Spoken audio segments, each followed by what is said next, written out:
You set foot on foreign soil. Only this land isn't ruled by any country or government. In this land we celebrate music. In this land we celebrate games. In this land we celebrate those who compose video game music. Welcome to the VG Embassy.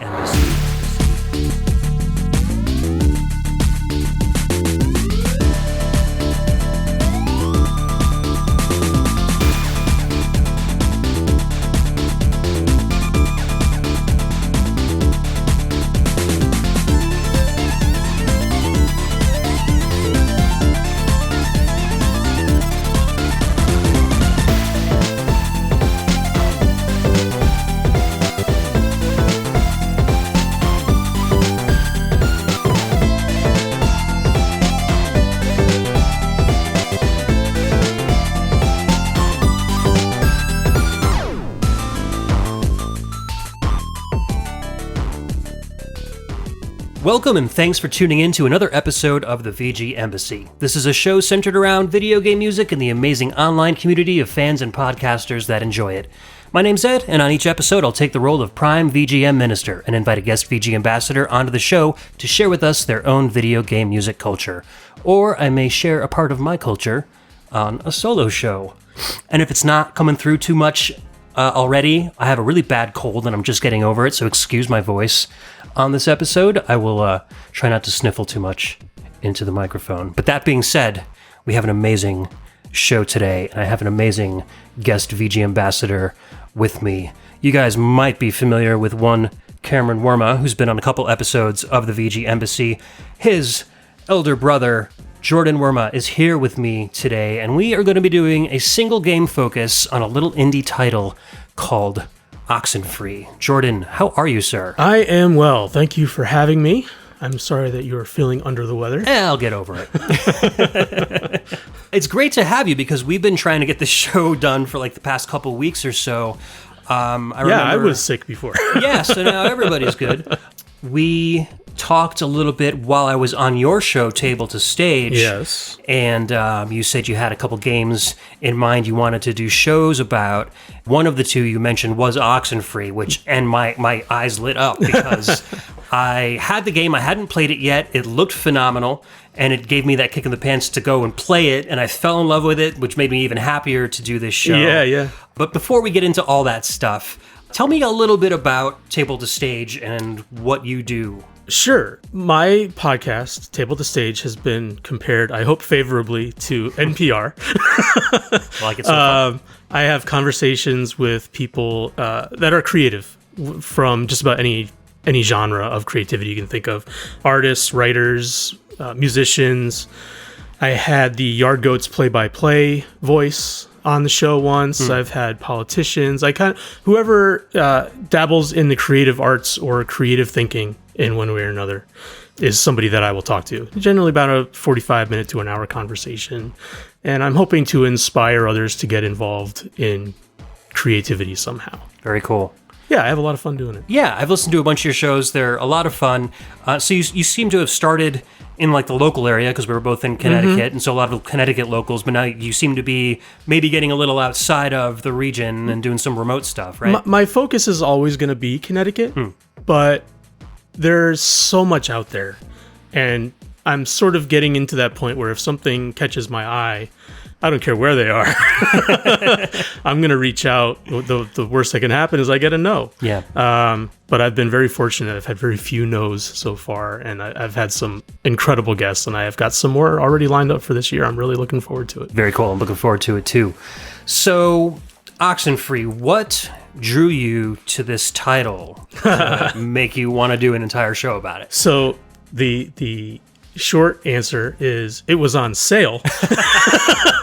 I got mine in a Humble Bundle too, so I'm right there with you on that. I just came across it on my Switch one day, and I think it was on sale for a couple bucks, and I was looking for something new, and the graphics and the description in the shop made it something that I thought, oh yeah, I'll give it a try. And I was immediately taken in by not just the look of it, but the feel of the game.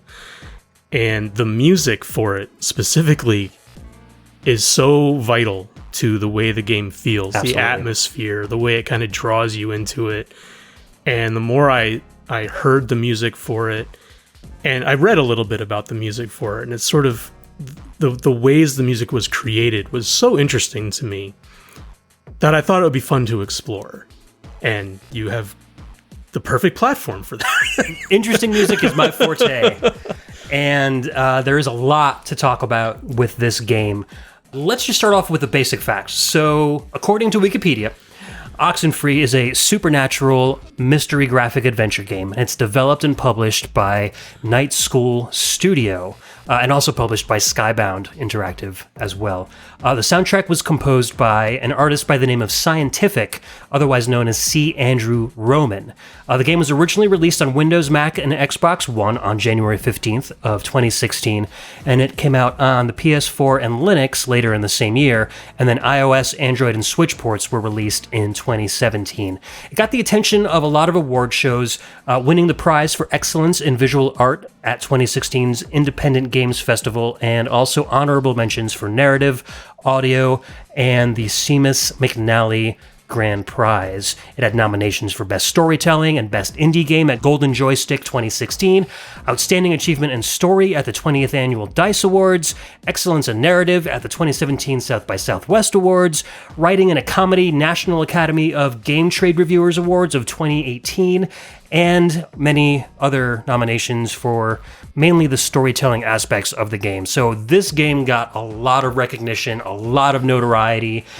I mean, I know we're going to talk mostly about the music, but the visuals of the game are, for me, they're incredible. Yeah. It's such a unique look and feel to the game. I haven't seen anything like it anywhere else. So I was very excited to actually get in and dig in and play the game. Me too. So let's listen to our first track just to get a kind of a feel for what we're going for here. Oh yeah, this is all about feel. Yes. The game, just as a very, very brief setup, involves a group of teenagers who visit an island very close to the coast of the mainland at night for the purpose of having a kind of beginning of school year bonfire. And things get very X-Files. Oh yes, very, very X-Files. weird. Yeah. And continues to get weirder as it goes on. And yeah, we'll leave it at that. So we're going to listen to the prologue of the game called Lost. And we'll be right back.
All right, welcome back. That was Lost Prologue from the game Oxenfree, composed by Scientific. So this is not necessarily indicative of the entire soundtrack. We're not going to bombard you with sound effect loops, etc. But this is a very good, like we said, indication of the type of atmosphere this game throws at you when it gets creepy. Yeah, you get a really good idea of the tone of the game from this, even though it, like you said, it's not what you hear throughout the whole thing. The feeling that it kind of gets settled in you, for sure. is perfect for what comes next. So Scientific or Andrew Roman really threw himself into this soundtrack and used a combination of a lot of older analog, I was going to say instruments, but not even instruments, just like electronic devices. Right. Anything you could run a current through, seems like. Yeah, along with digital effects and synths. So you're going to hear a lot of very kind of 80s sounding music, even though the game seems to take place in more of a contemporary time. But a lot of the stuff that happens in the game kind of throws back to an older period. Yeah. Well, so the island that this takes place on is littered with all this old military tech and all these old abandoned outposts.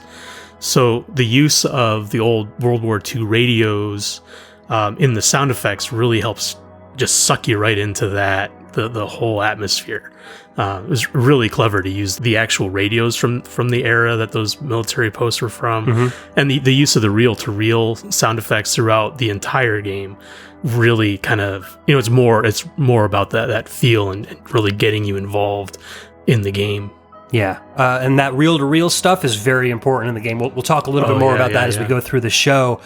But yeah, it is. It's really cool. Like it's one of those, like, in a book when the first sentence is supposed to grab you and make you want to read the rest of the book just because it piques your curiosity. Just that kind of staticky opening with those really distorted, kind of almost inaudible voices. And then it kind of glides into that very spooky music box style. Like, it really just... And you're like, oh, this is just a bunch of kids, like, on a ferry going to an island. Like, what is going on? Right. The music doesn't match what you're kind of seeing. And then, you realize that it's all audio foreshadowing for the rest of the game. So let's dive in a little bit about Night School Studio.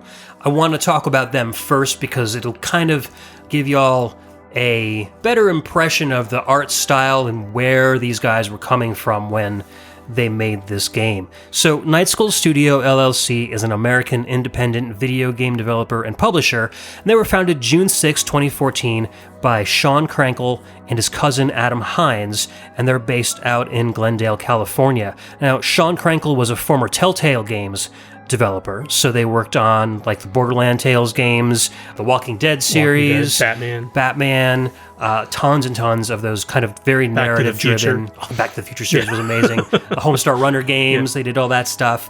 Adam Hines had a background developing games for Disney Interactive Studios, and so I'm not familiar with Disney.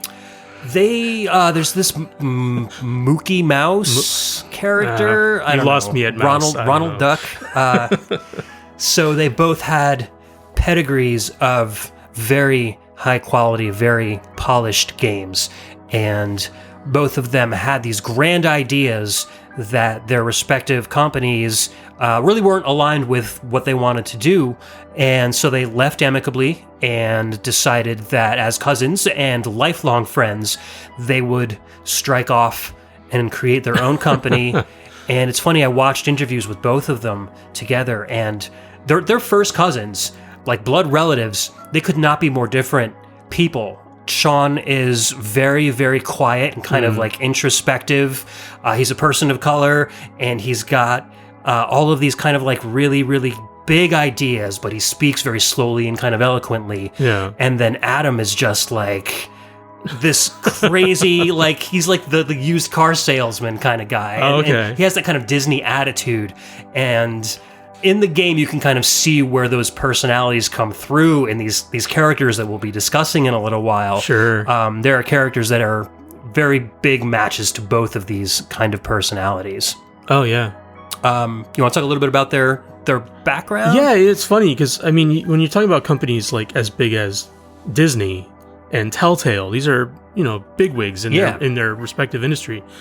You feel like people coming out of those companies would have a little bit more capital to put forward into their next project. But when you have one game in mind and you have enough capital to get one game started, it's really important to make sure you have the right property that you're working with. Right. So for them to be able to get started on Oxenfree, and because the characters in the game are so individual, having the right voices for those characters to be able to put those personalities across, they had to go and actually find voice actors, which, I mean, the website backstage.com is really useful for that kind of stuff. So they began writing, and then during the production of the game, Skybound Entertainment, which is the company that has Walking Dead, the writer and producer Robert Kirkman, announced that they were actually going to be partnering with Night School for the release of the game, and then they created a web series to detail the game's production and adapted that story to film, which is pretty unique. That's a really interesting way of going about a new game being brought out. Yeah, especially from a freshman developer. Oh, yeah. So Skybound already had a relationship with Telltale Games for the Walking Dead series. So Sure. I wonder if he had some business dealings with Sean Krenkel in the past, and that was kind of how he got his ears to the ground for Oxenfree. The story goes is that they were at a games developer conference, and Oxenfree was being shown. Robert Kirkman happened to be in the audience and just absolutely fell in love with it. Yeah. And just dialed him up the next day and was like, "Hey, let's see if we can help you guys out in releasing this product." Yeah. He really saw it for what it was and kind of enabled the whole thing to get going. Their driving question for the development was, how can players interact with stories in ways that other studios aren't letting them do it? And they wanted the protagonist to have no unchosen dialogue, no cutscenes, nothing that would take control away from the player during the game. So you play as this high school girl named Alex, and everything she says is chosen by the player. There's no cutscenes where you feel like she's acting not without your express permission, which gives you a very in-depth association with Alex. You almost feel like you're her by the end of the game. There were about 12,000 lines of dialogue recorded for the game, as opposed to a similar game at Telltale, which would only have about 2,000 lines of dialogue. So that just gives you an entire novel's worth of words in this game, and not all of it accessible. You probably only will hear maybe 3,000 to 4,000 lines of dialogue in one playthrough, because there are so many different branching paths and ways that you can play the game. To go through it over and over again, you get a different story each time. So what they came up with was a story. It's a group of teenagers that arrive on Edwards Island for a start of the school year bonfire, and they find themselves embroiled in the events of a decades-old tragedy, which literally haunts the island to this day. And our story starts at Beacon Beach, which is the name of our next track. So let's give it a listen. We'll be right back. We'll talk a little bit about Beacon Beach and its importance to the beginning of the game.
All right, that was Beacon Beach from Oxenfree, composed by C. Andrew Werme. Now this is more like what we might hear for the rest of the soundtrack, for the most part, Sure. anyway. But just amazing sound design. I love the instruments he chose for this track. It's a very simple song, but everything just sounds so rich and authentic to the 80s. Oh, yeah. It's got a very repetitive nature to it, but the use of all the different sounds within that repetition makes the variety enough to really keep your attention on it. But I love that underneath tone throughout most of it, where it's almost like a heartbeat as part of the track to really kind of get your blood going as you get into the story. Yeah, that percussion that comes in like maybe about like 25, 30 seconds into the song, and it's just makes the whole thing feel completely different. So, fun fact, that higher registered lead, da, da, da, da, da, da, da, it is actually Morse code. I was wondering what that was. Because you can tell it's not like a regular melody. It follows the chord progression of the song, but it's almost kind of random. And so a couple people that were very smart and knew Morse code transcoded it. Okay. And it led them to a website in which there was this whole alternate reality game that you could play with clues all over the web and in real life, etc., etc. Wow. When... That's a hell of an Easter egg. Yeah. When the players got to the end of the game, they found a box buried on a beach. Not Beacon Beach, but a beach. Right. Probably reminiscent of Beacon Beach. Containing one of those really old handmade music boxes with sheets of paper that had holes punched in them. And when you play it through, plays the Beacon Beach theme.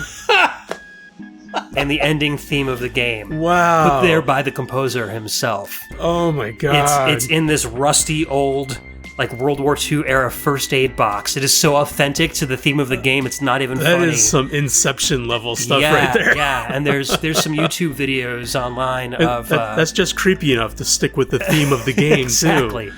Wow. Really cool. And so there's this community of people that were, working together to try to figure out all of these clues and different geographic, locations and stuff. And man, I wish I had known about it when it was going on, because I would have loved to have participated. Oh, that's amazing. But, I got to see the aftermath, and it was really cool, and just kind of goes to show how far these developers and this composer is going to really make these things like feel authentic and bring the audience into the game itself. Yeah. I mean, the level of thought that goes into something like that, the intention. Yeah. that's just mind-bending.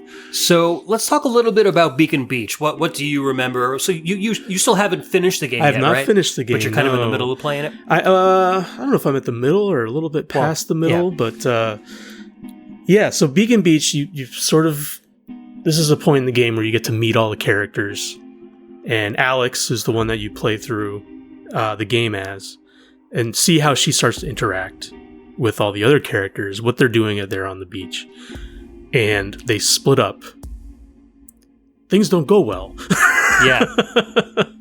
and then it's up to the player as Alex to solve mysteries and repair friendships and repair the time-space continuum. Yeah, well, little things like that. Yeah.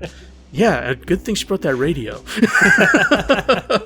But at the beginning, though, Beacon Beach is just this little area, just sand and water, with a bonfire in the middle, bunch of kids sitting there, drinking some beverages, smoking some cigarettes, and chatting, and you're kind of learning about who these characters are. And we're going to get into the characters in a little bit. Yeah. But I kind of want to keep it more developer-centric at the beginning of the show, just to keep you guys interested. But the song matches the feel. Things haven't gone haywire yet. There's some dread in the air, but the dread you're feeling is maybe because some of these characters have a kind of history. Right. It's interpersonal tension at this point. Exactly. Somebody may have a crush on somebody that's not reciprocated. Someone might hold a grudge against somebody for something that's gone on in the past. Teenage drama. Exactly. And so maybe as a player who doesn't know what's going on in the game, you might think that that's where this musical theme is coming from. on your second playthrough, this song might have a very different meaning for you. I don't want to say too much more than that yet, but I'd like to get into our next song from another major location that you visit, kind of like what you might call like the hub of the island. You can get to a bunch of different places from it. This is a location called Epiphany Fields. It's another one of my favorite tracks from the game, and we'll talk more about it when we get back.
Epiphany Fields from Oxenfree, composed by Andrew Werme, otherwise known as Scientific.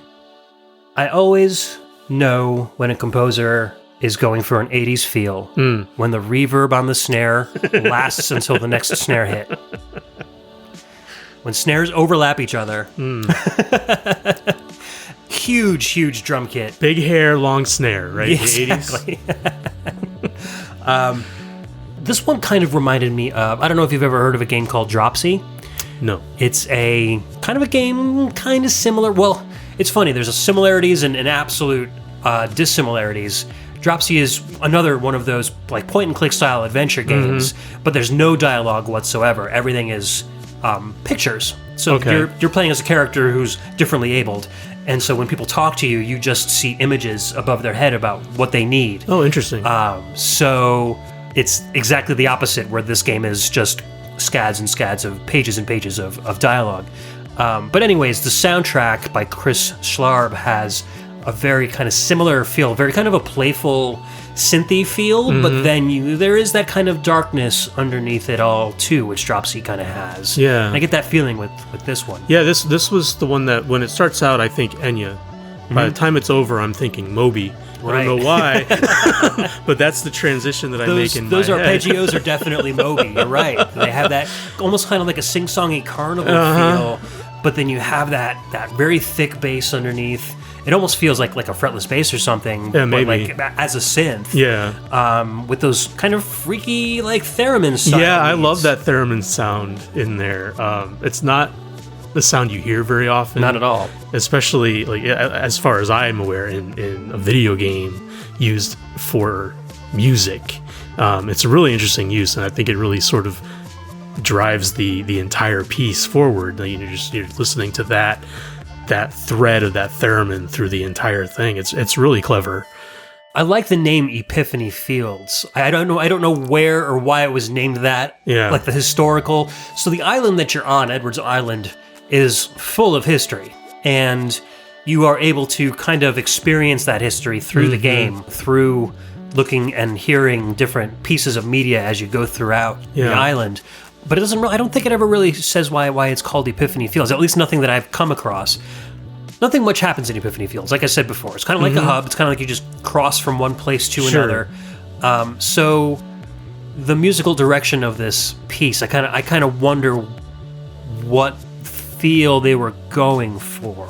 I'm not sure what the feel, as far as the through line of the game, as far as how you're supposed to be feeling plot-wise at this point. But I know you're crossing through this part of the game quite often. And as you kind of mentioned before, the island is sort of broken into these different territories. Yeah. And as you move from one to the next, each one sort of reveals its own part of the game. So you have sort of these epiphanies in the plot at all these different points. And you have to cross back through this stage. And you hear this music as you're moving from one plot point to the next. So it may have come from that. Yeah. Just speculate. Yeah. I mean, they maybe wanted to go for a more neutral kind of a feeling because you're going to be hearing this at different points, during the... Whether you're going to rescue somebody, whether you're going back to regroup with somebody. They wanted a song that might not elicit a kind of panic or elicit a kind of calmness, because that would be opposite of what you might be feeling. So this is about as calm as you're going to get throughout this piece. Yeah, very, very interesting. As far as the way it looks, I mean, it's nice. The whole game takes place at night, so everything is very dark. All the art is hand-painted, hand-drawn. It does have kind of a Disney quality to it, in a sense. Especially like the older, more classic, like hand-painted backgrounds of the older movies and Mickey Mouse cartoons. The color palette is very Disney. Yeah. Especially for the backgrounds, yeah. And I think that has a lot to do with Heather Gross, who was the lead artist. I say lead artist, but she did 90% of the art. She had a couple interns, I think, working on a couple different assets here and there. But everything that you see in the game is basically the result of one person's work. And she does a lot of work outside of video games, and it's normally like whimsical, playful stuff. She has like this whole Twitter feed full of like bunnies and dragons that she's drawn. She loves to draw very cartoony stuff. She was very much inspired by modern Disney. She uses muted colors on parchment, bold, thick lines that don't necessarily look sharp or overproduced, which I think translates very well to the atmosphere in this game.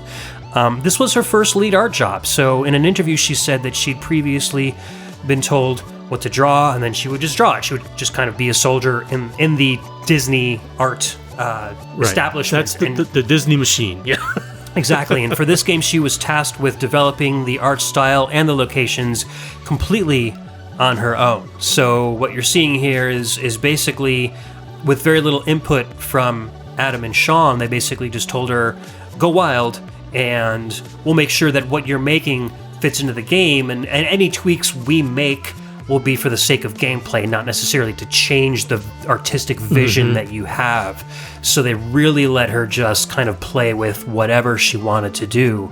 She did have a previous couple of credits for some mobile games, Where's My Water 2, which my kids love to play, and a game called Lost Light. They're both for Disney Mobile. And she's also done some animation, designed some fashion, and worked on some toys. She's got a lot of really cool, so like a lot of the bunnies and dragons that she draws, she'll create plush animals out of them. And again, you can tell it's her stuff. Like it looks, she's able to take her art style and make it into a 3D creation of fabric very well. Cool. She's extremely talented. I could definitely see the characters from Oxenfree as little action that would figures. Be so cool. Yeah, that would make a nice little piece for the desk. Absolutely. So you want to talk a little bit about her inspiration? Yeah, it's funny because looking at some of the things that have inspired her style, the artist Tyrus Wong was a Chinese-American painter. And even if you don't know his name, if you've seen the movie Bambi, you've seen his forest backgrounds. And you can tell the impact that his work has had on hers, just going through some of the images, like just on Google. It's quite apparent how she has used the same sort of brush strokes and color choices. It's really fascinating. Wong, his artwork focused mainly on brushstrokes and kind of just hinted at objects rather than giving a lot of detail to stuff in the background. So like the forest scenes in Bambi or fog or whatever, he uses minimal color and kind of basic shapes instead. A lot of negative space. Yeah. And Heather has kind of used the same concept to create, I don't want to give too much away, but to create the supernatural creatures and environments that are found on Edwards Island in the game. She had, the big hurdle that she had, and I can imagine how difficult this must be, but she's working with 3D characters on a 2D landscape. So blending those two things together into what is really such a seamless game visually. Yeah. Must have been, I mean, she's got to be proud of the work she did. Oh, yeah, for sure. I mean, so these characters aren't only just walking around through Epiphany Fields and on the beach. Right. They're climbing up rock faces, and they're entering buildings, and they're going up and down stairs and ladders. And so how do you paint something digitally and then put a 3D character on top of it and make sure that it doesn't look jarring? Like we've seen... We'll look back at like the first Resident Evil game now, where that's the same kind of basic concept. Right. And it just, you literally can see, oh my god, this is just polygons on bitmaps. Yeah. And for this game, I never considered that while I was playing the game. It just blends so very well. Well, when you're looking at the game, it looks like a relatively traditional 2D platformer. But the way that you're able to interact with things in three-dimensional space and move forward and backward in the landscape is really so well executed that you never notice that it's not sort of just the natural thing that you would see in every game. Yeah. It's really beautifully done. This is a great case study for future graphic design artists that want to move into games and how to successfully create this kind of an environment for the blending of 2D and 3D, for sure. I mean, I know this was her first job as a lead artist. She's got many more in her future. Oh yeah, I would never have known. Like if you looked at me and said this was done by A, one person, right, and B, it was her first time ever doing it on her own, I would have been like, get out of here. Yeah. Nah, forget it. So another testament to Sean and Adam's amazing ability to hire on the correct people. Oh yeah, the correct composer, the correct artist. As we'll go into it, the correct voice actors. The voice acting is unbelievable. So good. So many lines of dialogue, and everybody is so convincing. And you even said that you tried to play the game for a while with the sound down. Yeah, it's not playable. Yeah. With no sound, can't play it. lots of reading and not so much characterization, because the characters are very small on the screen. Oh yeah. Even on my 52-inch HD screen, the characters maybe only measure like 4 or 5 inches tall on the screen, so they're pretty tiny in these very large environments. And so even though they're emotive, the voices are really what gives them the character, even though you can read what they're saying in little dialogue bubbles. What I find fascinating about the voice work in this game is that it's got the sort of what is now traditional dialogue thing where you have choices and you interact with what the other characters are saying. But in so many other games, when you choose what your response is going to be, you don't hear your character say it, or it's said in such a way that it doesn't sound natural within dialogue. But no matter which option you choose in any scenario in this game, it sounds as if the two characters are actually interacting in real time. Yeah. It is so well done, so well acted, and I'm going to demand this from other games in the future. It's a high bar. There are, yeah, and I can definitely recommend you more games that have a level of interactivity. Games like Tacoma and a whole bunch of other games, not necessarily from Telltale, but they call them like walking simulators, where they are games that might be in the first-person perspective but don't require you to run around shooting. Right, it's a lot of puzzle solving, a lot of kind of experiencing the contents of a book in first person. So there are a lot of games like this that I can turn you on to if you're interested. I would love to see this level of detail to the voice acting given to a game like Fallout. Oh, for sure. God, that would be so amazing. Well, maybe Night School Studios got some grand expectations for their future titles. We'll see. You want to move into the next track? Sure. So we're going to go to a track called Against the Rocks, and this is going to be a really good example of the use of the reel-to-reel in the soundtrack, which is just amazing. Yeah. All right. So we'll be right back. Again, composed by Scientific.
Welcome back. That was Against the Rocks from Oxenfree by Scientific.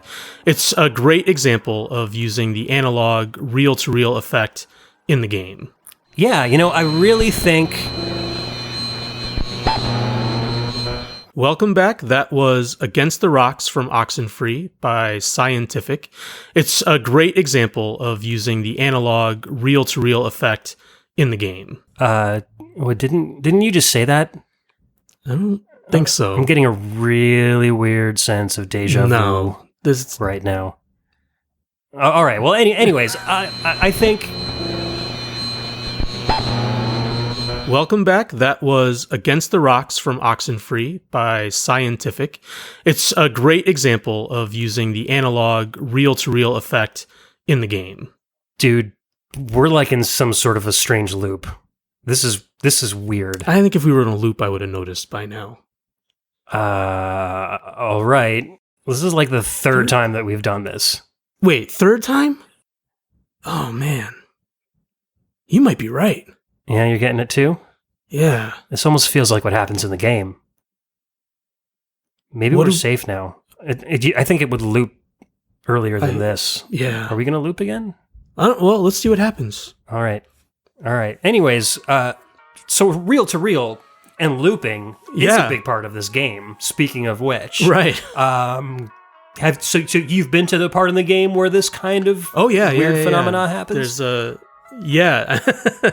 there's the use of the reel-to-reel is done to such an excellent effect at this stage in the game, where you get that sense of deja vu within the game, but then you're also questioning your own sanity at the point. Like, you just feel like maybe I've been to this part of the game before.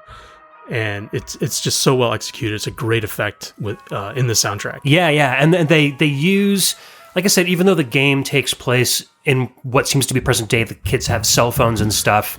It has a very Stranger Things 80s kind of feel to it. And so when these time loops happen, you get like this VCR effect, and the images kind of scramble a little bit, and if they loop a couple of times, it starts to degrade. You start to see like the tracking go off a little bit, all in like done in like software in the game. It's a really realistic kind of cool warping effect. I started to think, I'm missing something. Like, I've got to find something to get out of this loop. Yeah. Otherwise, I'm never going to escape this. It's really so well executed. Yeah. And so your character starts to realize what's happening, probably along the same time that the player does too. And it's not like it's something where you need to get out of it. There's no puzzle element to it. It's just how she reacts to it, and whether or not you can convince the friends that you're with that it's also happening, because you seem to be the only one that really kind of understands these kind of loops. And I think after a while, either they start to feel it too, or they just start to kind of trust you, depending on the dialogues that you choose with them. But this particular track is composed in real time, but then the composer, Andrew Werme, literally went out and bought a reel-to-reel device from that era. Yeah, World War II reel-to-reel machine. Recorded to reel-to-reel and then played it back into his audio workstation. And so what you're hearing, that's not just a filtering effect in software. That is a real device playing this track. This track does have some significance, which is a big spoiler for the end of the show. I don't want to get into it too much, but it's a very cool, kind of creepy, very, very well done little piece of music that I think if you didn't hear it in that context, it might be kind of just a pretty piano piece. This is the point in the game where I expected Rod Serling to come out and say, welcome to the Twilight Zone, because it gets just so bizarre from this point. Yeah. 4 kids enter an island, but will they ever return? Little do they know they've stepped into the Oxenfree zone. All right, ready to get on to our next track? Sure. Next one is going to be Clean Slate from Oxenfree. All right, let's hit it.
All right, that was Clean Slate from the game Oxenfree, composed by Scientific, a.k.a. Andrew Werme. A bit more on the traditional VGM. To me, it has a structure that I would more associate with maybe an 80s or 90s dungeon crawler of some kind. That organ and the flute. The flute definitely reminds me of something you might hear in like a Squaresoft game, Secret of Mana, Final Fantasy, something like that. Definitely like a dungeon kind of area where you're kind of skulking or creeping around. Yeah, for sure. But just tons of reverb. Like this whole soundtrack is just soaked in reverb, and I really love it. Like, I'm not always a big fan of having a lot of reverb on stuff, but the warmness of the reverb and the fact that the effect is on these instruments that are so pleasing to the ear really makes it a joy for me to listen to. Yeah, I love the use of the theremin again in that track, like in the previous one. So I'm not sure where Clean Slate plays. There's so much dialogue, and you're always concentrating on what people are saying that it's kind of hard to like tune into the music, because then you miss the dialogue sometimes. So when I've listened to the soundtrack, I've been like here and there, I've been able to piece like, oh, I remember this soundtrack or this part from this particular place, or the song will actually be named after the location in the game. But the music is so incidental, like you never really almost hear an entire song. It kind of fades in during some moments and then fades out, almost like a dynamic movie score. Yeah, it really is done that way, where it's sort of, piece behind the action, behind the drama of the game, in the same way that a film score is done, where it's supposed to enhance the feel, not draw you away from the story. Exactly. So we're going to talk a little bit about the characters and the gameplay now. We've kind of been holding off on this, and it's made it hard to talk about some parts of the story. So as far as your story choices go, and we've discussed the fact that the protagonist, Alex, is 100% controlled by the player character. And the way you do that is really simple. I mean, you basically use your control stick to move her around, left, right, blah, blah, blah. Whenever your character wants to say something or is spoken to and she's responding, you get 3 dialogue choices over her head, 3 speech bubbles. And there's one on the left, one on the top, one on the right. And you use, depending on which controller you're using, you use like the Y, the X, and the A button on the Switch, or you use, like the square, the triangle, and the circle button on the PlayStation. They line up with where the position of the dialogue is over their heads. So even if you're not a video game player, it's very, very easy to figure out which dialogue choice to use, just based on where it is. Yeah, it's a very standard mechanic. Right. Yeah. And I'm assuming if you played it on Android or iOS, you would just tap the dialogue choice that you want instead. And Alex's personality really can change drastically depending on how you're choosing to play her, because she always has kind of a snarky response, a helpful or a positive response, and then maybe a more kind of like neutral, leaving it up to the other person kind of response. So the way that you talk to people and build relationships with people changes how they react to you as you go throughout the story. But she's a well-spoken high school girl. She wears a red jacket. She's got bright blue dyed hair. And she recently lost her older brother Michael in a swimming accident while they were on a family outing together. And basically the concept behind it all is that they were at this outing. They were getting ready to go. Alex wanted to get back into the water to swim one last time. She convinced her brother Michael to go swimming one last time. And during that incident, Michael ended up getting swept away and drowned. So there's an element of guilt that Alex she has some baggage. Yeah. Exactly. But she carries this shortwave radio around, and the player can use that radio to tune into various frequencies around the island to make quote-unquote stuff happen. And by stuff, I mean as simple as tuning into the island's historical radio station. As I was saying before, you can learn about different points on the island depending on where you're standing. You turn into this particular radio station, and there you go. Tuning is very easy. You just bring up the radio with a button and then use the analog stick to kind of dial in the frequency that you want. I love the use of the radio mechanic in this game. It's so natural. It's natural. It's not complicated. It's not a skill challenge by any means. Not at all. But again, for the tone of the game, it's such a good idea to use that real analog feel of that little transistor radio, to hear the static and to hear the garbled transmissions. Really helps you get into the head of the characters in the game. Yeah. And the radio is not only just for getting information, the supernatural entities on the island are very reactive to this radio and its frequencies. Right. And by tuning into the correct frequencies, you can make interdimensional portals happen. It's crazy stuff. Your radio when you were a kid didn't do that? And maybe in my imagination. Oh, okay. Right. But never in real life. So let's talk about some of the other characters in the game that you meet. Sure. So Alex has a brand new stepbrother when we start the game. Jonas is her new stepbrother, and Alex decides to bring him along on the trip to the island so they can get to know each other a little bit better. He had recently lost his mother to cancer, and so he's a bit of a withdrawn personality, but he's really smart and really oddly loyal to Alex. Yeah. And he comes across as very trustworthy. Yeah, for sure. When you first meet him, I had a good impression just by the way he spoke. He seemed eloquent. He seemed to be honest and straightforward. Teens being teens, don't know what to make of him at first. He's, brand new to the school. And he's there not because he's necessarily friends or vetted by anybody. He's just there because he happens to suddenly be attached to Alex by kind of a result of this, familial marriage from his father and her mom. He's got a bit of an old soul vibe to him a little bit. Yeah, exactly. But I think, as Alex, you can treat him with respect and try to get to know him, or you could treat him like the guy that's just there because, oh God, I can't believe I had to bring you along kind of a deal. And in I'm sure how he reacts, like my playthrough, I wanted to get to know who this character was. So I treated him very well. I kind of stuck by his side the whole way through the game. And so we ended up developing a very close relationship. But I'm sure there are dialogue trees where you guys could end up, I'm sure. I can't imagine anybody really going hardcore in that direction. Yeah. Because, like you said, you really do get invested in the characters in the game. You want them to get along and continue to build relationships. Exactly. Especially for that one between Alex and Jonas. Yeah. Speaking of relationships, there's our third character, Ren. He is Alex's childhood best friend, and he's a bit of a... I don't know how to explain Ren. He's kind of like that comic relief. He's a bit kind of like unaware of himself and a bit socially awkward, but super enthusiastic. Like almost like he's got like a touch of Asperger's or something. Right. He just doesn't know how to relate to people very well. Right. He makes really rash decisions, sometimes while under the influence of the hallucinogenic drugs that he brings with him. And so now he's on this island at night with all these crazy creatures, and he's deciding to do shroom. Like, okay, dude, you do you.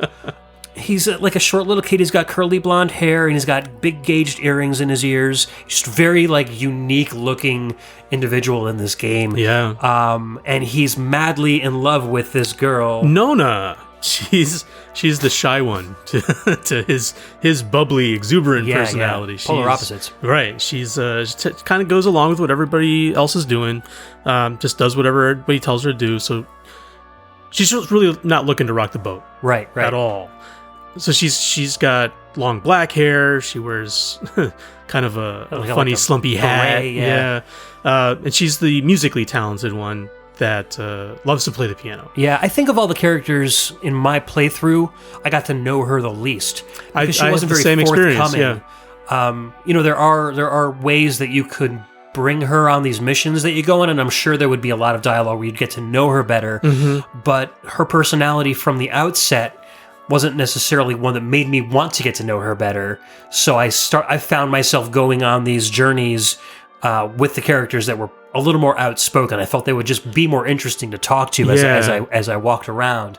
I'd be really interested to go back and play the game again and maybe bring her and see like if I could get her to come out of her shell or learn more about her. Yeah, her character almost seems written for the second and third playthrough. Yeah. Like I think as a first time playing the game, like she seems like this extraneous storyline, and I want to find out what's going on the island. Right.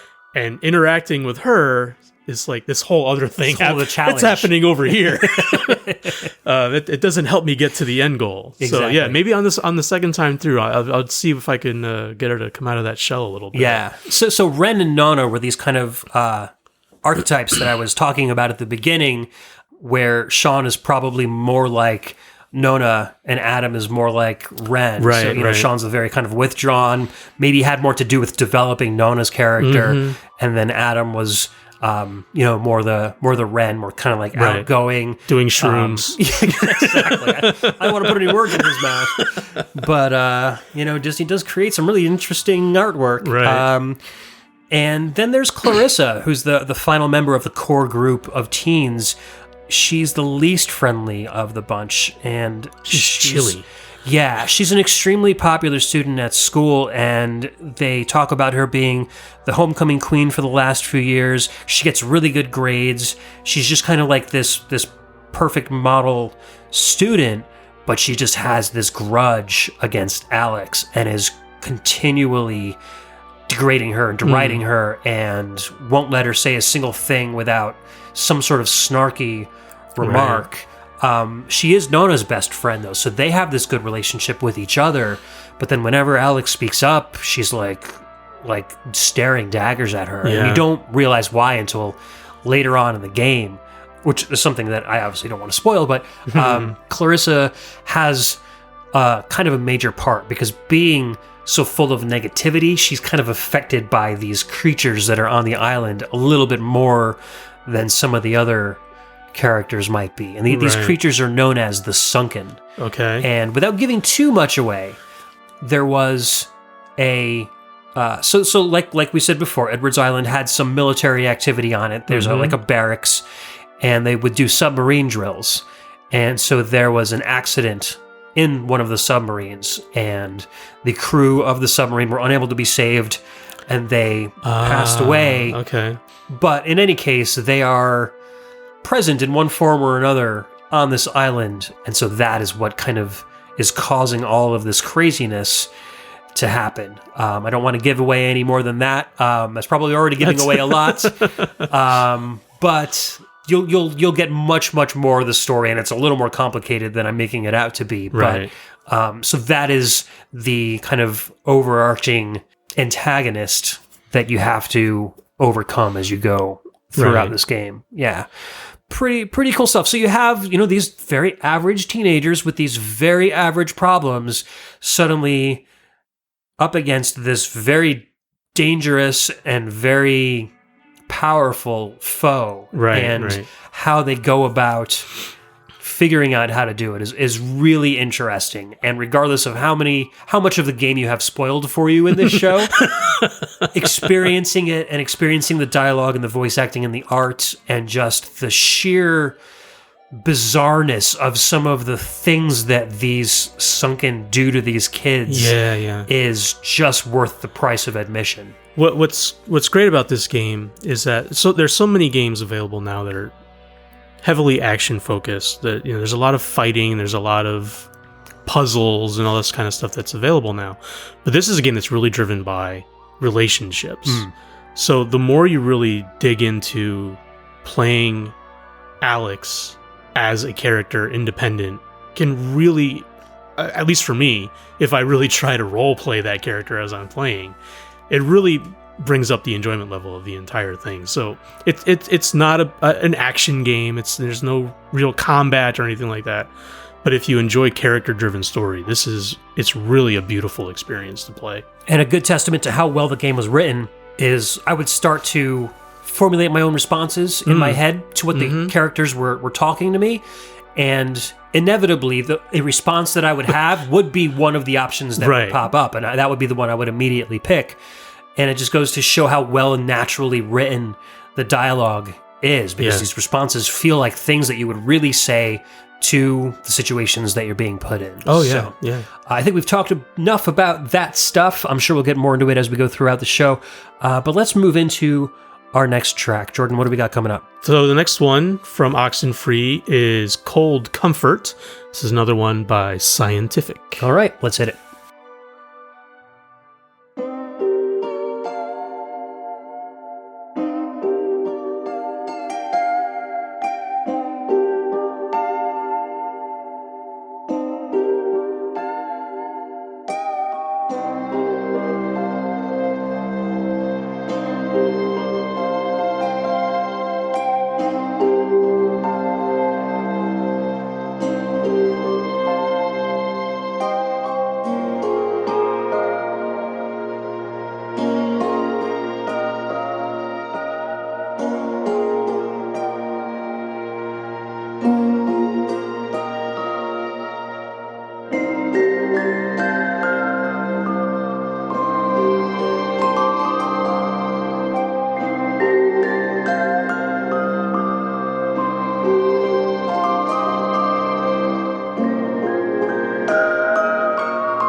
Cold Comfort from Oxenfree, composed by Scientific.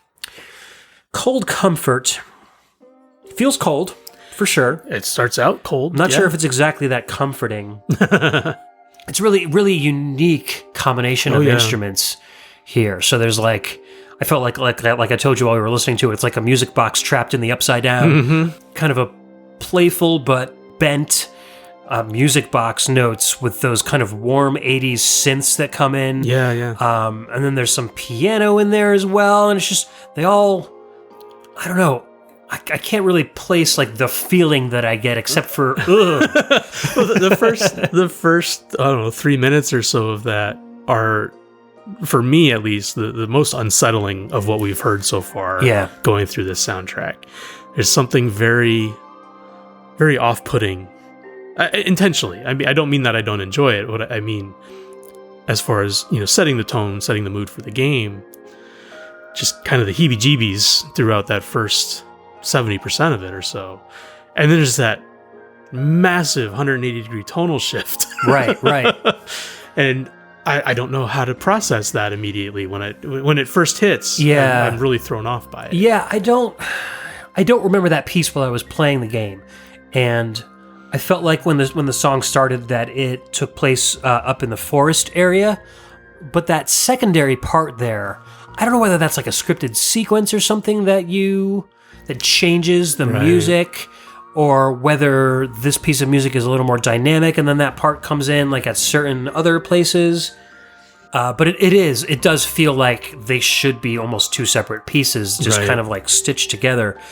And it's very off-putting, even more off-putting than the song by itself. You get the secondary, even more off-putting part. It's just such a rapid change, and there's no time to process that. And maybe that might be intentional. I don't remember where this is in the game either. So it may be that narratively they're looking for that real sharp jump to kind of catch your attention. But just listening to it by itself, it's hard to process. Maybe it's like, oh man, Ren took another shroom. And he's just dancing around with the sunken, Oh yeah, I'm Ring sure around that's the what rosy. it is. Yeah.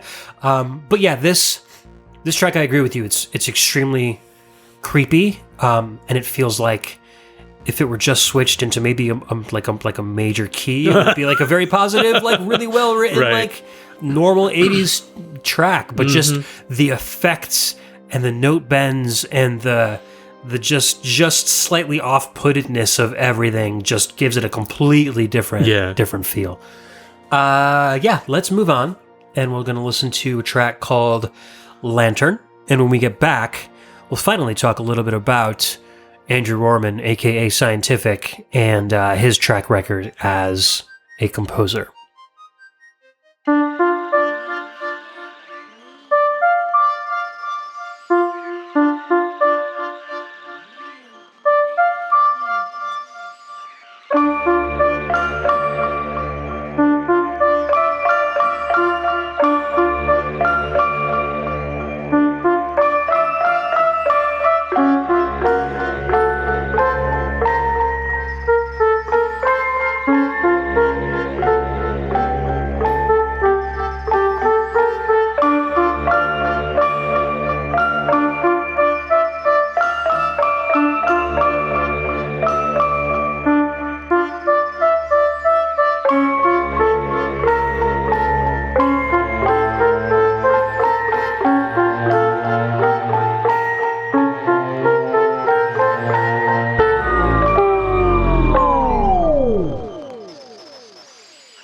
All right, we're back. That was Lantern from Oxenfree, composed by Scientific.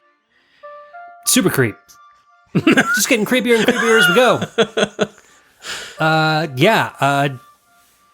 I just feel like if I heard this playing in a room, Leave the room. I would leave the house, leave the building, leave the state. And then the way it ends with that just kind of like, oh, we just ran out of battery or something. Not cool, dude. Somebody left the reel running too long, and it just spooled right off the projector. Exactly. Probably because he's dead.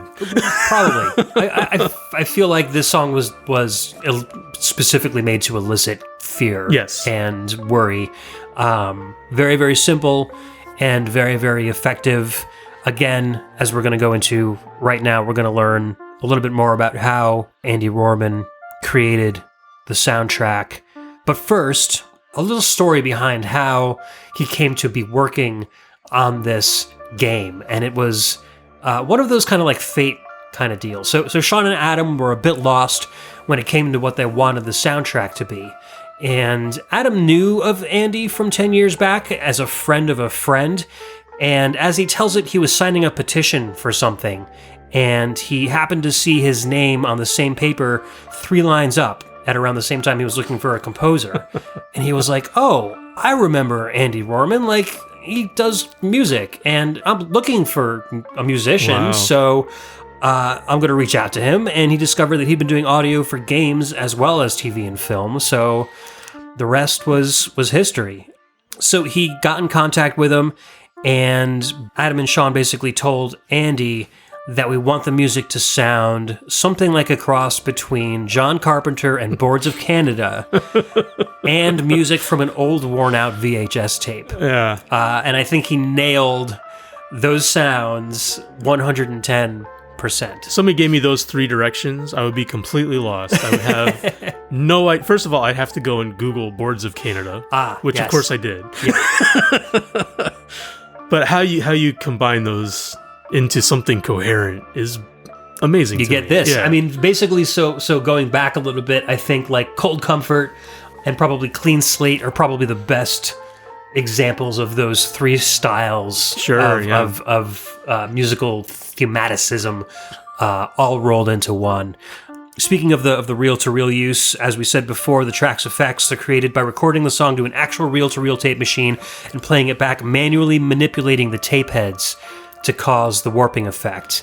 When he found out that Alex was going to be carrying a shortwave radio, he originally started off trying to create shortwave radio sounds in like a digital audio workstation, and then said, screw it, went out and bought a shortwave radio identical to the kind that Alex was going to be using, and then wired it up so that it would get different frequencies and was able to record directly from that. So when you're tuning the radio in the game, you are listening to the sounds of an actual shortwave radio. Absolutely crazy. Yeah, the attention to detail throughout the game, from the artwork to the voice acting to the music and the sound effects, is just, it's pitch perfect. Yeah. Nothing was overlooked. Most of the stuff that he did, including like the theme song to the game, like that prologue and a couple of the other pieces, he did remotely without even having met Sean and Adam in real life. Then he went out and spent a week at night school. Once they had the game basically to a playable beginning to end story, I think it was all together except for the spoken dialogue in place. Yeah. He went in there and he played the game to completion over the course of the week. And after that, he said, like, the music just poured out of him. Like, he had such a perfect idea of where to go and what to do.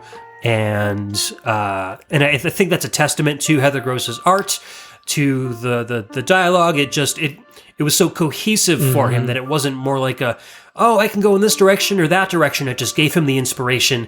This is the music that needs to be made for this particular game, instead of what kind of music can I make for this game. The artwork is so evocative of the particular emotions that are going through the characters at the time, and with the music and everything together, it just works together so organically, so naturally. It's really a wonderful combination of all those different elements. Agreed. It's one of those things where they're all the sum is more. Wait, Oh yeah, no. What is the saying? It's like on the tip of my tongue. Greater than the sum of its parts. Yes, total brain fart right there. So a couple of the other games that he worked on, Lotus, Vector Z, Space Ranger. He did some remixes for a Sword and Sorcery album. Sword and Sorcery was an amazing game with a soundtrack by Jim Guthrie, and he did a couple of remixes of that stuff. And I can see how that would. I haven't listened to them, and I want to listen to them, but I can see how this soundtrack and Sword and Sorcery do have a lot in common in terms of tone. Crackdown 2, Galaxy, music for Peggle 2, which was interesting. I played a lot of Peggle 2 back in the day and didn't realize it. So the PopCap game, right? Yeah, exactly, where you kind of shoot the balls at almost like a pachinko style game. And then so the television series, Mr. Robot, Night School Studios did a mobile game and a computer game based on the Mr. Robot series. Oh, interesting. And so he did the music for Mr. Robot Exfiltration, Old Man's Journey, which you mentioned when we were talking on your show. That is so funny. I had no idea he was connected to that game. It was another one that right around the same time I discovered Oxenfree. I think it might have been the same day I downloaded both of them. Small world. And that's another game that's just full of interesting mechanics and wonderful art. And I'm gonna have to dive back into that one now and listen to the music. Yeah, that was in Night School, but I've heard it's very good, so I want to check that out too. And then my connection to him, which I didn't even realize, is this game called Virtual Reality, which is a game that's obviously for virtual reality headsets. You can get it on like the Oculus Rift, but it's also available on Gear VR. So I played it, on my cell phone, and it's kind of like Portal in a sense, where there's like anthropomorphic robots that have, like very human qualities to them, and again, a very kind of 80s-ish film score style soundtrack. Yeah. And the game is all about relationships, and you're communicating with these clients that have sucked you into this virtual reality world inside a virtual reality world, and you have to like fulfill their desires. Like one client is like a toaster, and you need to like throw toast at him. It's really bizarre stuff, but the music brings it all home because it's got this kind of light feel to it, but then like Portal, there's like darker, more sinister stuff going on in the background, and the music just really, really. Anytime there's robots involved, it's sinister somewhere. Exactly. I almost guarantee that you've heard some of his work before, because he was also the individual responsible for creating all of the sound effects for the Xbox 360 dashboard update, which came out in the fall of 2011. So when it changed from that kind of very kind of like geometric style dashboard to the more like flippy blade style dashboard. Oh, I remember that update very well. Yeah, all that sound effects. That was very jarring when the visual changed. It was like a whole different system altogether. Yeah. But they had this kind of like whoosh, whoosh, like sound effects. That was all Andy Rohrman. So small world. It's amazing he was able to do that using reel-to-reel and theremin. Yeah. Little do you know that there's actually a shortwave radio inside your Xbox creating all of that sound. Yes, exactly. Just don't tune it to like 98.3 or you're going to get weird triangles. Oh, no geometry. But anyways, yeah, so that is Andy Rohrman in a nutshell. He is creating the soundtrack for Night School Studios' next game. Oh man, this looks so good. Yeah, it's called After Party, and it's a spiritual sequel to Oxenfree in the sense of the gameplay. Yeah. Maybe we'll talk a little bit about it at the end of the show, but Jordan and I just watched a trailer just because we happened to come across it while we were looking up some stuff in between music, and holy crap, does it look amazing and sound amazing. So really excited for that one. Coming later in 2019. Yeah, that's all it says so far. I'm going to go pre-order it now. I know. Let's listen to our next track while we're on a roll, and this one is called Catbird Station. And when we come back, we'll talk a little bit about the layout of Edwards Island and the different places on the island and what they do. So we'll be right back.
That was Catbird Station from Oxenfree by Scientific. That's a really creepy song. Indeed. The Catbird Station is this little wooden shack of a like relay point up in the woods in the northwest corner of the island, and getting there is pretty creepy. You go through a couple different time loops, and you start to realize that things really aren't as they seem. So when you start your journey, you kind of split up. There are different things that need to be done on the island. And so Clarissa goes in one direction, and Ren goes in another direction, and you can choose to either take Nona with you or Jonas with you. And for what it sounds like in our playthroughs, we both took Jonas. Yeah. Just for the reasons that we explained before. He's just the more interesting character. And so on your way to go get Ren at this relay point, you're walking through the woods, and you're kind of being taunted by the Sunken, and you've got this music playing in the background, and you're like, oh, this went from adventure, like almost feels like a sci-fi adventure game, like an 80s. Oh, I want to say more like Stranger Things, but not so like horror. To this is kind of like horror. Yeah. It kind of bends the genres and really plays with your expectations of what you think the game is going to be as you go through it. Yeah, I mean, you start out, you're having a nice time on the beach, drinking some drinks, and now all of a sudden, you're in some sort of suspense story. And you're trying to figure out, where is it going to go from here? And the interaction while this song is playing is really one of your early introductions to sort of the puzzle mechanics of the game, where you're interacting with your little handheld radio and figuring out how the different characters are going to be playing off of each other. Yeah, it really takes its first good twist is right around this time in the game. And one of the super creepy things is that the Sunken can possess your friends. And the way they talk is through your shortwave radio. So like their lips are moving, but you're hearing snippets of radio, so like the Transformers movie, how Bumblebee talks. Yeah. And he talks by tuning the radio station. It's for different phrases.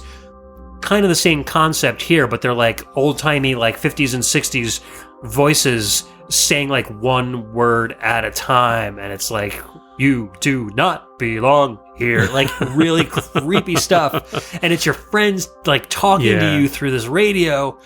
Oh, man. It's so well executed, too. Yeah. The mechanic works so well. And so it just kind of brings it all home with the layout of this island. So like we said before, Epiphany Field kind of like is in the center, is kind of like a hub. You start off before the whole Beacon Beach area. There's a place called Main Street, which is this kind of like touristy section of town that's all but abandoned because it's just late at night. The island kind of closes down. From what I understand, there was only one permanent resident on the island, Mrs. Adler, and she had recently passed away. So there's not a living soul on this island besides the teens that are on there. Right. So all the storefronts on Main Street are all closed up. You've got some campgrounds that nobody's camping at. Fort Milner, which is the old army post. The old army post, which is home to some really, really creepy sequences in the game. You've got Two Wee Woods and Bridge Stand, which are kind of on their way to this relay point.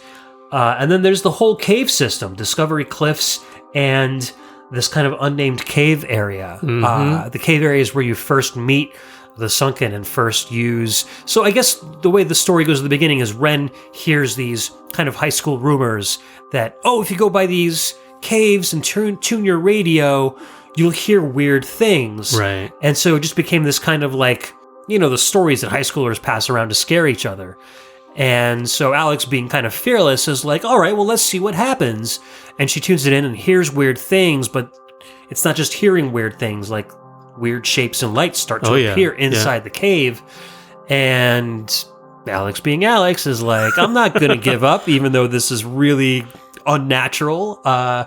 So she goes a little too far, and that's how this whole thing starts to get unleashed. And so this cave system is this area where it ends up being this kind of portal to where the Sunken are all trapped. But you find that out kind of very, very early on in the game. You don't exactly know what the Sunken are yet, but that's kind of like the culmination, like the whole climax, happens in the cave and everything is underground. So, yeah, I mean, the island is set up really interestingly. Like I said, all hand-painted by Heather Gross herself.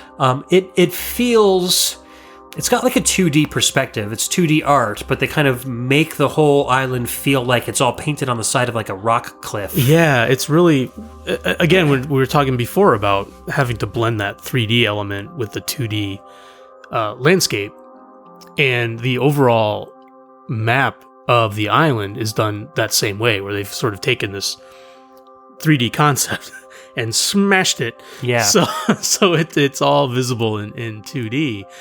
But again, Heather Gross's artwork is so astounding throughout the entire game that, you know, you really, no matter what section of the game you're looking at, whether it's just like the map of the overall island or each individual scene, it's really breathtaking to look at. Absolutely. And all the areas have their own kind of personalities to them. Yeah. Even though the color palettes are very similar and it's all kind of takes place at night. That was one of the things that Heather said, was when she found out the whole game takes place at night, she was like, oh, that's really going to limit the dynamic color range that I can use. And so she had to come up with very creative ways to make these areas look unique to each other and easily recognizable as you're traversing this island, and she did a great job with it. Well, even the lights that are present on the island are done in that, you know, pretty authentic kind of the sulfur glow. Yep, the like yellowish, sodium halogens. Yeah, exactly. Yeah, kind of reminds me of, like, you know, my neighborhood. You know, and summer's playing outside. Those just garish yellow lights shining down on the streets.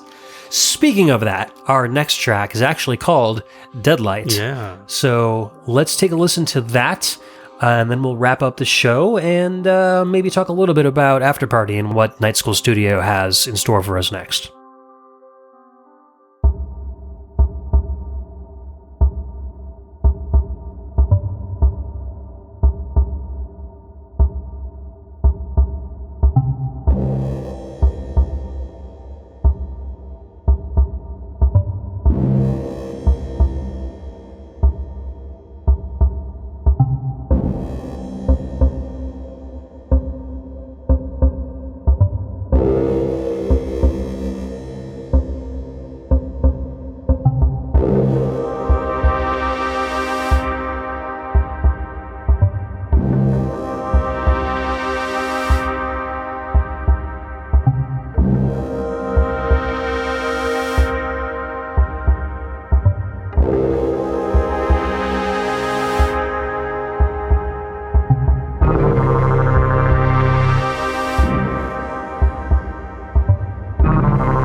All right, we're back. That was Deadlight from the game Oxenfree, composed by Andy Werme, a.k.a. Scientific. Holy cow.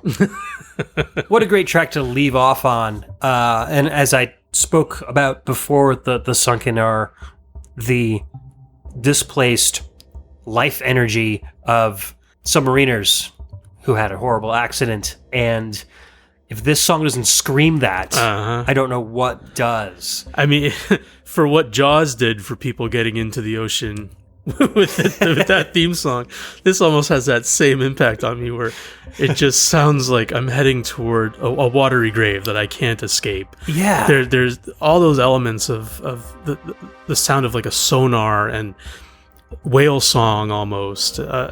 It just has a really great dark underwater vibe to it through the whole thing. I do hear a lot of John Carpenter. Oh, sure. You know, very straight up synthy, very staccato notes, large amounts of empty space in between each note, specifically for the purpose of creating tension in the song. That's kind of his compositions to a T. And even the like that, I can't even describe it. It's like a synth, but it almost sounds like you're like little kids blowing bubbles into like their soda cup at McDonald's. Like, brrr, like it sounds like that. And I wanted that to stop too. Take that drink out of your face. Yeah, I don't know. I felt like this is an extremely unique take on underwater horror from kind of an 80s perspective. And it's like only a 2-minute song, but I feel like I wanted it to like evolve and go even deeper than it was. It was that cool. It even comes in like these little arpeggiated notes towards the end that I was almost disappointed that the song faded out at that point, because it got almost a little more sinister and synthy, like a little more futuristic sounding towards the end. And then it started to fade out, and I was like, oh, that would be really cool to develop. Yeah, it's probably for looping. Yeah, you're probably right. There's just a lot of stuff going on in this song that really makes me interested, and it's one of my favorite tracks. But for all the different elements going on during that one piece, it's so coherent. It doesn't feel overwhelming. There's not so many different things you have to pay attention to that you can't pay attention to any of them. They all blend so well. And for the theme of the game and where it's heading at this point in the game, like, that's just perfect. It's perfect. Totally agree. And you're also kind of, looking at this game from a teenager's perspective too. So you're not gonna, I guess, looking at it from that way, you're gonna hear maybe more of a in their head. I'm trying to put this in words here.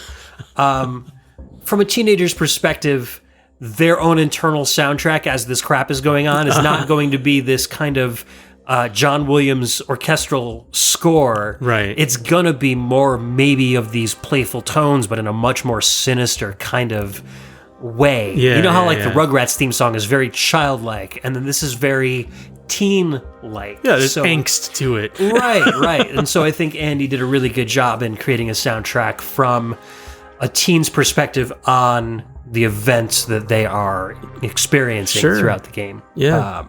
I didn't even really consider that until just now. That's very cool.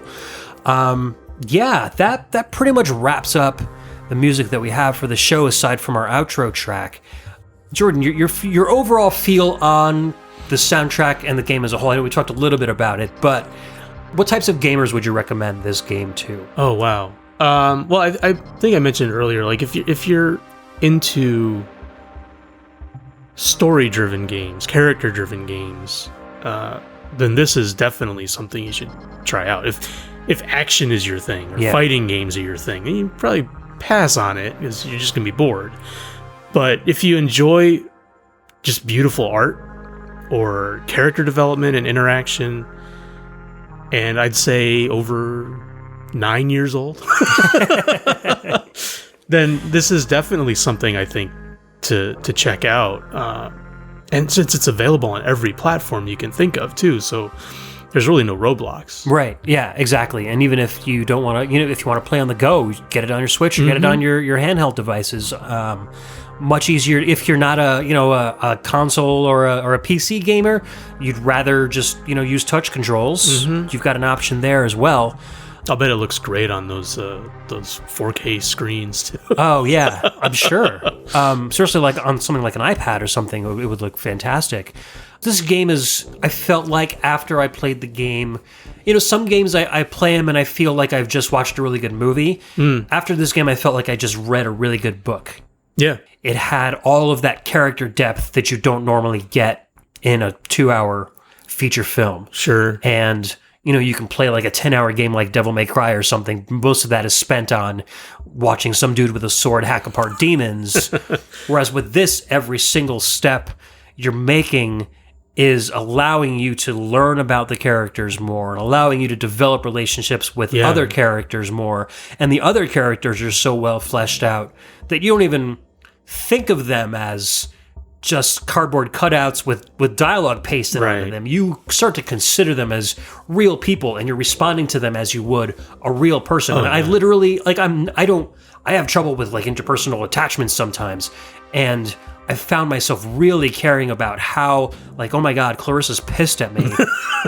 How do I want her to be nicer to me? How do I get that to happen? Because that would make me feel better. And for that to happen for me for a video game is like, that means that something's been done correctly. Yeah. So. I feel like this game would also appeal to people who enjoy role playing. Oh, for sure. If you really like getting just into a character and really, living as that person for a short period of time, this is definitely a game to do that. Because the writing is so good, the voice acting is so good. It's just, you can really get lost in the story. Yep. And if you enjoy Telltale games, those story-driven games, even if you don't, and you're a big fan of the X-Files, you're a big fan of like Fringe or any of those shows, Millennium, that could kind of flirt with the supernatural and have an air of mystery to them, you will enjoy this just simply as a genre piece and not necessarily as a gameplay piece. Right. There's a lot to like about it, and I think it goes on sale so often for so cheap that I think even if you don't care for it, you're not going to be out too much money. But I think if you spend at least an hour with it, at least get to the point where you get into the cave and stuff starts to go sideways, you'll be hooked, and you won't want to put it down. Yeah, I agree with that entirely. Well done, Night School Studio, and well done, Andy Werme, for your fantastic work. Definitely looking forward to the follow-up. Yeah. So exciting. So After Party looks like it's been done by the same team. It looks like Heather Gross again is behind the artwork, but there's even more depth of field. The characters are much bigger on the screen, so it feels more like a point-and-click adventure like Monkey Island or one of those kind of games like the LucasArts or the Scum Engine kind of games.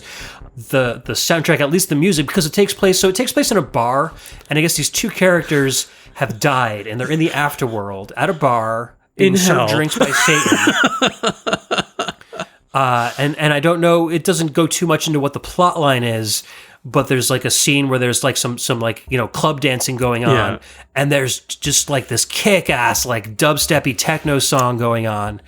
Andy Werme tweeted a link to the game from his Twitter account, so I'm assuming that means he's at least partially involved with the soundtrack, and if it's allowing him to get some dance music in there, or maybe something that's not so creepy and atmospheric and just kind of spread his wings, I am so down. Yeah, this just looks like a fun ride of a game. Yeah, so hopefully maybe I'll have you back and we can talk about After Party after it comes out. I'm sure I'm going to play it when it comes out, so we'll see. Me too, so we'll figure that out when it comes out. Dude, thank you so much for hanging out with me tonight. I had a blast. This was fun. Thank you for having me on. I feel like we bonded over this game. Sure. I'm so happy that you kicked me in the pants to play it, because otherwise I'm sure it would have sat in my Steam queue for ages, and I never would have. I would have kind of looked at it and been like, oh, do I really want to get into it? But having that motivation to really play it really helped. The ease of accessibility for games these days just makes it so it's so easy to get. I got 30 games just waiting for me to play them. Everybody needs a little shove sometimes to get to one of them. So as far as Table to Stage goes, where can we find your show on the web, and what else do you have going on? Oh, wow. Okay, so the podcast website is tabletostagepod.com. On Facebook, Instagram, Twitter, I think that's everything. And I don't know when this is going to air, but if it's not yet May 22nd, there should be tickets available to my first live event, which is going to be happening at CT Comedy Theater in Hartford. I'm going to have Rob Santos, a stand-up comedian, performing, singer-songwriter Abby Auden, and drag queen extraordinaires Summer Orlando and Barbara Jones Street Sand. Awesome. As well as some audience interaction and some fun games and stuff like that. So that should be a really fun night. Tickets are available. tabletostagepod.com/live. It's $15 general admission, and that should be a lot of fun. Very cool. I'm really looking forward to that. Oh, hopefully your brother will be available. Maybe I'll head up with him. Oh, he better be there. No excuses. So, and then will that be like recorded for your regular podcast? Pieces of it will probably go up for the podcast. Yeah, Awesome. but that's really intended as a live event. So Gotcha. Yeah, I do have some exciting episodes coming up that I'm really looking forward to getting out there to the public. Have some bigger names that probably should have done their homework before allowing me to interview them. But yeah, very, very exciting stuff coming up. Excellent. I had this guy Ed something or other a while back. Oh, he's that dude that likes video game music. Yeah, whatever. You might want to go back and okay. check that one out. But definitely worth subscribing to his show. He's got some really cool stuff, especially if you're a Connecticut resident, you'll get to hear a lot of stuff about people that live in your backyard that you weren't even aware of before. And even if you're not, you'll learn more about the state and sure, reasons to come vacation here and give us your tax dollars. Well, I mean, even along the theme of your show, I had the Norwalk Gamer Symphony Orchestra on a few months back. I didn't know they existed, and it was phenomenal. So if you're just strictly into video game stuff, definitely check that episode out anyway, because it's really fascinating what goes into the orchestration. Absolutely. All right, guys, I want to thank Indira for the art and Trevin Hughes, a.k.a. Dread, for the podcast theme song. And you can find us on iTunes, you can find us on Stitcher, you can find us on Google Play Music. I'm trying to get on Spotify, and I'm trying to get on Pandora, so you might find me on there eventually if they ever open up their door and let me in. If you are listening to me on a service that allows ratings, don't be afraid to drop by, leave a review, a like, or a star. I would really appreciate it. You can find us on Facebook at facebook.com/groups/The VG Embassy, or on Instagram at The VG Embassy, and Twitter at The VG Embassy. I want to thank, as always, our Patreon patrons. Without you guys, this show, well, it would be possible, but it would sound really crappy. So, at our tourist level, Shoryu Kenny, Cameron Childs, and Michael Bridgewater from the Forever Sound Version podcast, our VG emissaries Chris Murray, Chris Myers, Donovan Orfino, Ben the Dyad Dishman from the Dyad Presents, a VGM podcast, John Jekyll, Chris Steenerson, and some guy named Jordan Werme from Table to Stage, our audio attaché members, another guy named Cameron Werme, who knows who the hell he is, Carlito from the Heroes 3 podcast, and Scott McElhone, and as usual, our VG ambassador, the patron saint of VGM podcasts, Alex, the messenger. All right, if all goes as planned, in 2 weeks we will be back with one of my patrons, John Jekyll, when we'll be doing an episode all about bowling video games, as he and I are both avid bowlers, and that should be a lot of fun. So, see you in 2 weeks. Thanks as always for hanging out.